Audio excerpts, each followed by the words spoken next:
Welcome back to another episode of Rock Boys Football, Florida Gators 2024 high school recruiting class superlatives going down. This has been a very fun practice for me to kind of take a bird's eye approach of this Florida Gators class in 2024 and kind of give me the opportunity to highlight some names that maybe we haven't talked a ton about, but are guys that are going to be difference makers for this Florida Gators program. We got 5 superlatives to give out. First one being most play time year one as a true freshman. The second one being the player I think will be the highest NFL draft pick from this 2024 class.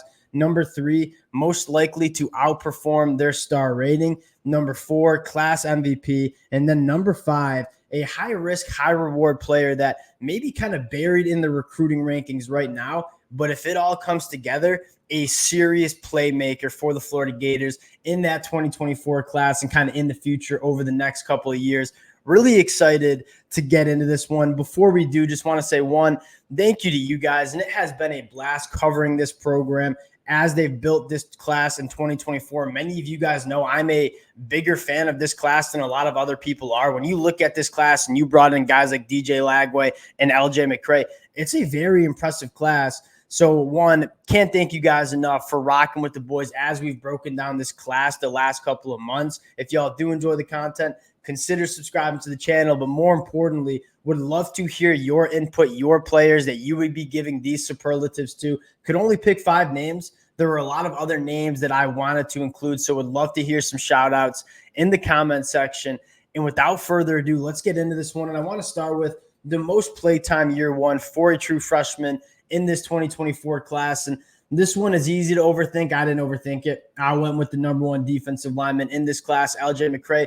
2 things that really make me feel good about LJ McCray being a year 1 difference maker for the Florida Gators. One, I think there's some opportunity in this depth chart for LJ McCray, maybe not necessarily to start year 1, but being a guy that is in that defensive line rotation and potentially be a starter towards the end of the year. And you talk about LJ McCray, the trajectory of this player is absolutely incredible. A lot of Florida Gator fans remember when LJ McCray was thought of as potentially a tight end and was ranked outside the top 100.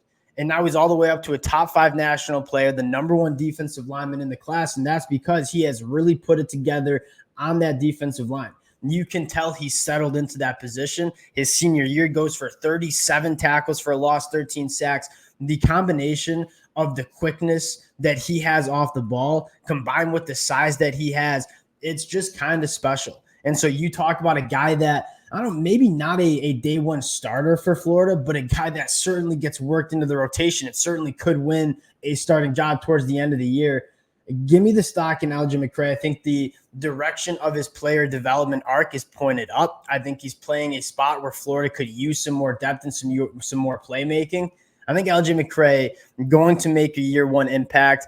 Next superlative we're going to is the highest NFL draft pick of this 2024 class. Now, DJ Lagway would probably be the obvious answer. We're going to give him a different superlative. Had to work DJ Lagway in. This gave me an opportunity to talk about a player that I think is getting significantly kind of overlooked in this class of 2024 for the Florida Gators, and that is Gregory Smith III from the state of Florida. Played quarterback mostly at the high school ranks, and I think that's why you see kind of an underranked guy, because you didn't really see him play his true position at the high school level. Gregory Smith reminds me of Kyle Hamilton for Notre Dame and now at the Baltimore Ravens, as just a long, twitched up, really athletic defensive back that kind of can be a chess piece in that defense. And you start looking at the athletic profile, 6'3", 190 pounds, a 6'9" wingspan. Then you turn on the film and you see him playing quarterback. His short area quicks, his movement skills as a ball carrier, extremely impressive. And so, yes, does he probably need a year to kind of get his feet under him as a defensive back? Yes, certainly does. But this is a guy that has all the traits to be a difference maker, chess piece in the back end of that Florida Gators defense. And you look at how Austin Armstrong wants to be versatile in that back end, use guys in a lot of different ways. Gregory Smith III is a guy that can play that box safety, can play that nickel role, can play that free safety. I think he checks every box that you want from an athletic profile in terms of the height, the weight, the length. And then you turn on the film and look at the athleticism as a football player. And Gregory Smith certainly checks those boxes too. Again, I watched that film and I was like, This is a guy that kind of reminds me of Kyle Hamilton. And you don't see many guys with the length and size that Gregory Smith has, with the short area quickness and the athleticism and the closing speed that Gregory Smith III has. Fire me up for Gregory Smith being a difference maker for the Florida Gators, and a guy that I think the NFL is going to covet 3 to 4 years down the road. Next one, we're going to most likely to outplay their ranking. And this is a guy that's ranked relatively high, right? The 37th best wide receiver, top 240 player nationally. Jure Hawkins transfers to IMG Academy for a senior year. And I'm just going to go out and say it, like Eugene Wilson vibes from the high school film. And why do I say Eugene Wilson vibes? I get that as a lofty comp. He's a little bit smaller than Eugene Wilson, but not that much smaller. Eugene Wilson came in pretty small.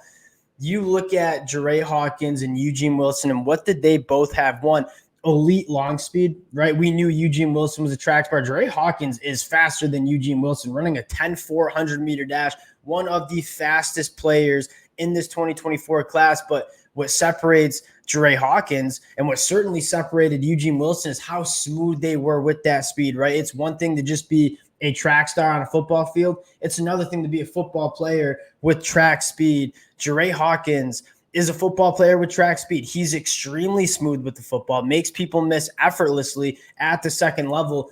You look at how Florida used Eugene Wilson year one as a guy that we're just going to get the football to and good things are going to happen. I think Jure Hawkins to kind of be that guy for the Florida Gators over the next couple of years. And now you have two guys in Jure Hawkins, Eugene Wilson, that are not only the fastest players on the field, but extremely smooth operators, can make people miss. I think Jure Hawkins has a similar trajectory to a guy like Eugene Wilson. Give me Jure Hawkins as being a difference maker, most likely to outperform their ranking at the next level. Or number 4 superlative. We got 2 more to get through. One, class MVP, make no mistake about it. It's DJ Lagway. And how I define this class MVP is you go 4 or 5 years down the road and you look back at this 2024 class and say, all right, which player led to this Florida Gators team winning a lot of football games over the last couple of years? It's going to be DJ Lagway. Very similar to LJ McCray in terms of the trajectory. A guy like DJ Lagway had all the traits in the world going back to his sophomore, junior years. Hadn't really put it together on the football field. His senior year, he puts it together, right? Throws for over 4,600 yards, a 72% completion percentage, 59 touchdowns to 8 interceptions, can get it done with his legs as well. The thing that I love about DJ Lagway is he's a winner. He took a high school team in Willis, Texas, that had not really had a ton of success as a football program at the high school level, and they won the most games they ever had in 60 years. And that's something that I covet in my quarterbacks, right? Not only are you putting the numbers up on the board, but are you winning football games for your team? DJ Lagway wasn't just a guy that was stuffing the stat sheet. He was winning football games, and that's what you get evaluated on at the college level, right? If you're a quarterback, the number one stat I'm looking at is, are you winning football games for your team? DJ Lagway did that at the high school ranks. I think he does that for the Florida Gators during his tenure there, and I think it's a perfect fit, right? You have a guy like Graham Mertz who's going to play one more year, allow DJ Lagway to sit there, absorb this offense, get accustomed to this college game. Probably going to see DJ Lagway in certain packages at the college level, but a guy that I think next year in 2025, you're looking at truly one of the most talented quarterbacks in the country, but also one of the best quarterbacks in the country as well. DJ Lagway, class MVP, another one that you just can't overthink. Last one we're going to, and I call this one the boom bust prospect, a guy that I think really could put it together, but also has a lot of risk to it. And at the end of the day, you're going to take 20 plus guys in a high school recruiting class. Not every single one of them is going to hit. A guy that might not hit, but also has a chance to be a very good football player and really high reward. Noel Portenjagen, coming from Germany. Again, a guy that doesn't necessarily get talked enough about. A couple things that really stood out for me that why I wanted to give him the superlative is, one, this is a guy that is just a big bully, right? 6'5", 330 plus pounds. He plays physical, but more importantly, he's new to the sport.